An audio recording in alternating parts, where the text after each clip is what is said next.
Hello, praise the Lord, God's morning. आपको प्रभु की बहुत आशीष मिले। आमीन। ये सुबह मेरे लिए आनंद की है, हर दिन है। आपके लिए भी प्रभु की आनंद और भलाई बहुत आज से प्रकट हो। And today we are going to read Psalms chapter 88, मृत्यु से बचने की प्रार्थना।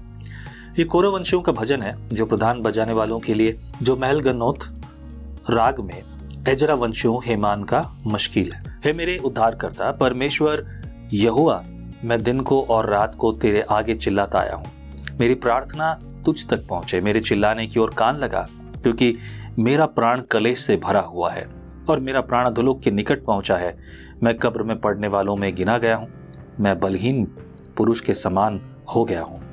मैं मुर्दों के बीच में छोड़ा गया हूँ, और जो घात होकर कब्र में पड़े हैं, जिनको तू फिर स्मरण नहीं करता और वे तेरी सहायता रहित हैं, उनके समान हो गया हूँ। तूने मुझे गड्ढे के तल ही में अंधेरे और गहरे स्थान में रखा है। तेरी जलजलाहट मुझी पर बनी हुई है और तूने अपने सब तरंगों से मुझे दुख दिया है। तूने मेरे पहचान वालों को मुझसे दूर किया है और मुझको उसकी दृष्टि में घिनौना किया है।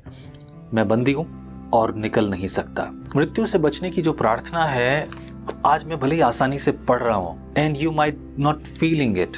मैं ये कहूँगा कि जब हम परमेश्वर का वचन पढ़ते हैं तब हम ये कैसे सीखते हैं कि वो क्या बात कह रहा है हमसे, किस तरीके से कह रहा है, किस रीति से कह रहा है, उसको हम कैसे समझेंगे। उसे समझने का बहुत आसान तरीका है, आप उसमें खो जाने की शुरुआत कीजिए। उस परिस्थिति में हो क्या रहा है, क्यों हो रहा है, क्या हो रहा है, किसके लिए हो रहा है, कब हो रहा है, कैसे हो रहा है, किस कारण से हो रहा है। अगर आप ये सवाल पूछने लगेंगे तो आपको सारे सवालों के जवाब बहुत आसानी से मिलेंगे। यही पढ़ने का तरीका है, चाहे आप जो भी कुछ करें। लेकिन सिर्फ इतना ही नहीं, remember this is word of God. ये परमेश्वर का वचन है जो बिना पवित्र आत्मा की सहायता से कभी भी पढ़ा और सीखा और समझा नहीं जा सकता।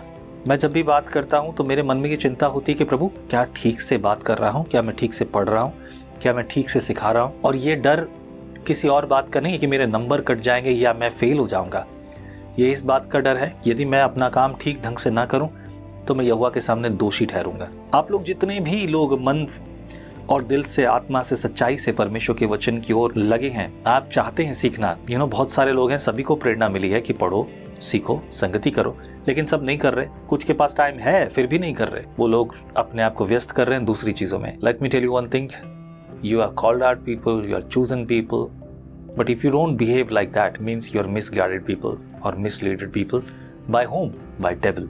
मतलब ये कहना चाह रहा हूँ, आप बुलाए हुए हैं, चुने हुए हैं, अलग किए हुए हैं। किस लिए? परमेश्वर की आराधना, संगति, स्तुति करने के लिए। अगर आप ये नहीं करते, जिस बुलाहट को आपको दिया है और उस बुलाहट के अनुसार अगर आप नहीं चलते, then what's the problem here? क्या प्रॉब्लम चल रही है यहाँ पर? इस प्रॉब्लम का सोल्यूशन मैं आपको बता दूं, सीधी चीजें मैं आपको बता दूं।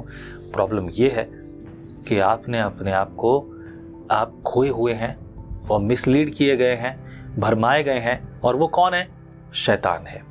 यानी कि आपने अपने आप को शैतान के हाथों में सौंप रखा है। चलिए थोड़ा सा आगे पढ़ूंगा। वर्स 9 पद से, दुख भोगते भोगते मेरी आंखें धुंधला गई। हे यहोवा, मैं लगातार तुझे पुकारता और अपने हाथ तेरी ओर फैलाता आया हूँ। क्या तुम मुर्दों के लिए अद्भुत काम करेगा? क्या मरे लोग उठकर तेरा धन्यवाद करेंगे? क्या मैं कब्र में तेरी करुणा का और विनाश की दशा में तेरी सच्चाई का वर्णन किया जाएगा? क्या तेरे अद्भुत काम अंधेरे में या तेरे धर्म विश्वासघात की दशा में जाना जाएगा?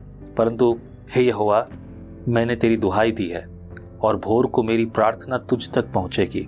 हे यहोवा, तू मुझको क्यों छोड़ता है? तू अपना मुख मुझसे क्यों छिपाए रहता है? मैं बचपन ही से दुखी वरन अधमा हूँ। तुझसे भय खाते मैं अति व्याकुल हो गया हूँ। तेरा क्रोध मुझ पर पड़ा है, उस भय से मैं मिट गया हूँ। वह दिन भर जल के समान मुझे घेरे रहता है, वह मेरे चारों ओर दिखाई देता है। तूने मित्र और भाई बंधु दोनों को मुझसे दूर किया है, जान पहचान वालों को अंधकार में डाल दिया है। जब प्रार्थना होती है ना, टूटे दिल की प्रार्थना, वो व्यक्ति जो दिल की गहराई से, मन से, आत्मा से, सच्चाई से परमेश्वर के पास आता है, बहुत कुछ सोचता है, बहुत कुछ विचार करता है और उसे अंधकार ही अंधकार नजर आता है। पता है क्या, मुझ पर अनुग्रह ऐसा हुआ, और ये मेरा स्वभाव भी है, कि मैं बीती बातों को याद करना तक पसंद नहीं करता। मेरे लिए वो व्यर्थ की बातें हैं और I don't want to even think about. मैं सोचना भी पसंद नहीं करता। बहुत छोटी उम्र में मैं जिम्मेदार व्यक्ति बन गया, हर चीज की जिम्मेदारी उठाता। आई ऑलवेज भूल जाता। आज मुझे अनुग्रह मिला है, मेरे पास बहुत बड़ी चीजें या बहुत बड़ी वस्तुएं नहीं हैं, पर पता जो है मैं उसमें आनंदित हूँ। एंड आई एम से okay, thank you Lord, I am okay. जो है वो बहुत है, I am okay with this. खुश हूँ मैं, भूल जाता हूँ मैं सारी बातों को, मैं याद नहीं करता। प्रभु आपको बड़ी सामर्थ्य दे प्रियो। जैसा मैं प्रभु के सामने आता हूँ वैसे आप भी आए। मुझे लगता है कि आप में से कुछ लोग मुझसे भी अधिक बेहतर होंगे प्रभु के साथ संगति करने में। यकीन मानिए, आप में से कुछ लोग अच्छी तारीफ करते हैं मेरे बारे में, मुझे अच्छा लगता है, लेकिन मैं अपने आप को बचाता हूँ उसके बारे में। कहूँगा ना लिखिए मेरी तारीफ में एक भी शब्द, ये मेरे लिए अच्छा नहीं है। पर हाँ, मुझे ऐसा लगता है कि आप में से कुछ लोग मुझसे भी बेहतर हैं। और जो नहीं है, अगर आपको लगता है कि आप में कमी है, use the power of your knees, अपने घुटनों की सामर्थ्य का इस्तेमाल कीजिए और अपने आप को उत्तम बनाइए, ग्रहण योग्य बनाइए परमेश्वर के। प्रभु यहोवा बुद्धि दे, ज्ञान दे, हमें ऐसा बना कि प्रभु हम अपने आप को ऐसा बनाकर तेरे सामने ले आए, ताकि प्रभु हम तेरी महिमा, तेरी स्तुति में तेरे ग्रहण योग्य ठहरे। प्रभु तेरे सामने तेरे बल को प्राप्त करके शहर, राज्य, देश, दुनिया के लिए दुआ करते हुए प्रभु हम सबको मांगे। अब प्रभु मेरे भाई बहन जो मेरे संग और साथ बैठे हैं, वचन को पढ़ रहे हैं, सुन रहे हैं, सीख रहे हैं, और जो अपने आप को तेरे हाथों में सौंपते हैं, प्रभु इन्हें ले, इन्हें छूकर चंगा कर दे, इनकी बीमारियों को, इनकी चिंताओं को, इनके बोझों को, इनके घर की हर बात को प्रभु मैं तेरे हाथों में सौंपता हूँ। अब तू अपने हाथ को बढ़ाकर अद्भुत कार्यों को प्रकट कर। मसीह यीशु के नाम से तू हमें मांगता हूँ, आमीन। आमेन। Be blessed. प्रभु आपको बहुत आयत से आशीष करे, फलवंत और बलवंत करे, उसकी मर्जी आपके जीवन में पूरी हो। आमेन। जय मसीह की। परमेश्वर का वचन जीवन देने वाली रोटी है। आओ हम इस जीवन देने वाली रोटी का और मजा लें विजनरी टीवी पर। हम हमेशा सोचते हैं कि शायद मैं भी बाइबल कॉलेज जाकर बाइबल को अच्छे से सीखता, पर अब आपके लिए है visionary TV, deep Hindi Bible study के लिए।